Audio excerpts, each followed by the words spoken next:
Nightly greetings, one and all. William Theo here, homegrown and happy to bring you the latest events unfolding all over the planet in the 24-hour news cycle. And tonight we kick off with the winds of change blowing over where Asia and Europe come together. Tens of thousands of gleeful and ecstatic partisan voters and supporters of the opposition gathered on the streets of Ankara and Istanbul to celebrate their latest political victory against the entrenched ruling party of Turkiye's President Recep Erdogan in yesterday's local elections. This latest decisive political triumph, marked by major, even landslide victories in key cities of the country, has dealt a significant blow to President Erdogan's decades-long power grip and shift in the country's political landscape. But the biggest defeat suffered by Erdogan's ruling party, the AKP, was in the president's hometown of Istanbul, where incumbent mayor and opposition stalwart Ekrem İmamoğlu, in a victory speech, declared an end to Turkiye's one-man rule. Still, Erdogan was gracious in defeat, telling his supporters, though this was not nearly an end to the party's political survival, but rather a turning point from which lessons could be drawn and taken stock of on what the people of Turkey want. Cannabis, or marijuana, or more popularly known as weed, continues to shed its rather unwholesome, even criminal reputation slowly and steadily. Strangely enough, on April Fool's Day, Germany is the second country in Europe where adults can carry no more than 25 grams of weed and raise or cultivate 3 marijuana plants at home.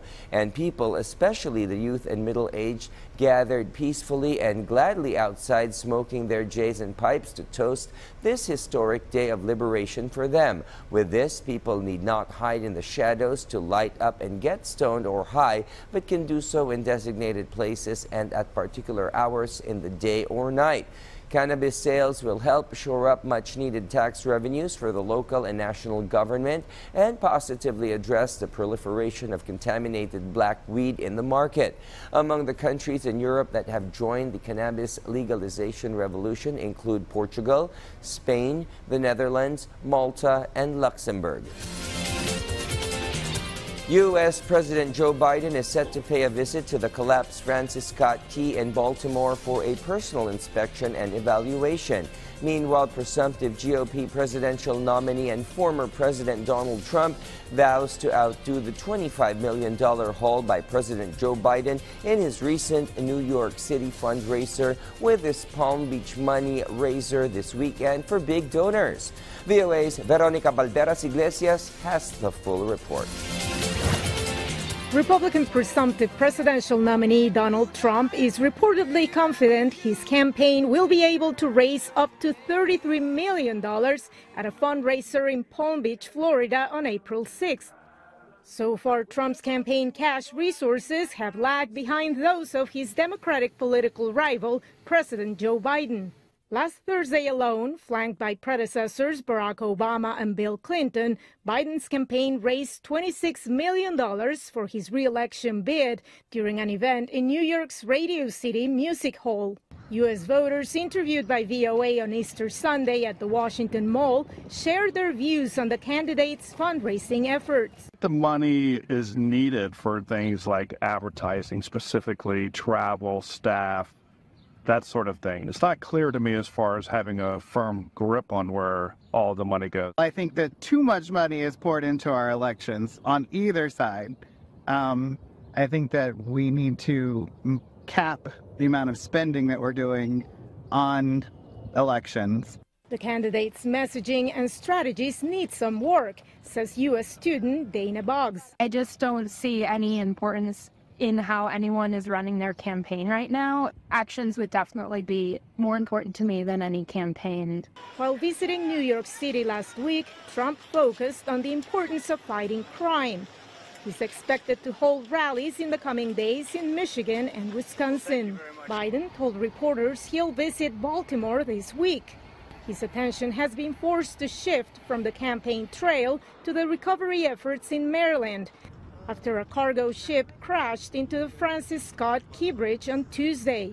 Maryland's Governor Wes Moore appeared Sunday on CNN's State of the Union and called the accident, quote, a national economic catastrophe, as supply chains could be disrupted as a result. And so the reason that we need people to move in a bipartisan basis and move in a fast basis is not because we need you to do Maryland a favor. Maryland needs no favors. We need to make sure that we're actually moving quickly to get the American economy going again, because the Port of Baltimore is instrumental in our larger economic growth. $60 million in immediate aid were approved by the Biden administration after the bridge collapsed, and a large extent of the rebuilding costs are also expected to be financed by the federal government. Veronica Valderas Iglesias, VOA News, Washington. At this juncture, we shift focus to our Pine City studios to hear the latest developments brewing in the Cordilleras from our PTV colleague Ala Sunduan. Ala? Naimbag Arabi Pilipinas, may sati Baguio City kadagiti nagbalin, akang runan a destinasyon dagiti turista iti napalamas at panakobserbar ti Semana Santa. Iti datos ni Baguio City Police Office agad 53,000 a turista tinagturong iti summer capital of the Philippines. Ngam nababaday ito, inuidilig iti agar 100,000 iti napanabas atawan. Para iti City Tourism Council, nasayat latta daytoy para iti syudad. Sigun iti BCPO, bimabamot laeng ti kaso, insidente kan panaglapsing iti lintag iti trapiko iti syudad. Iti datos ti BCPO, sa nga 12 a vehicular traffic incidents laeng, tinilistada manipod Marso 27 aging 31. Awam mo tinilista api musay gapu kadagitoy nga aksidente. Kabiyatan na adda tinilista at talo akaso ti pickpocketing. Parang give and take yan naman yan eh. As a matter of fact, I've even heard na medyo malaki din yung nag-travel through the PAL flights from Visayas, from Cebu, wanting to experience also Baguio weather from that flight, no? I-observe lang po natin yung mga ordinance ng Baguio City para ma-maintain natin yung peace in order. And yun nga yung lalo na yung sa ating mga sasakyan, strictly na-implement po natin yung coding ng sasakyan natin.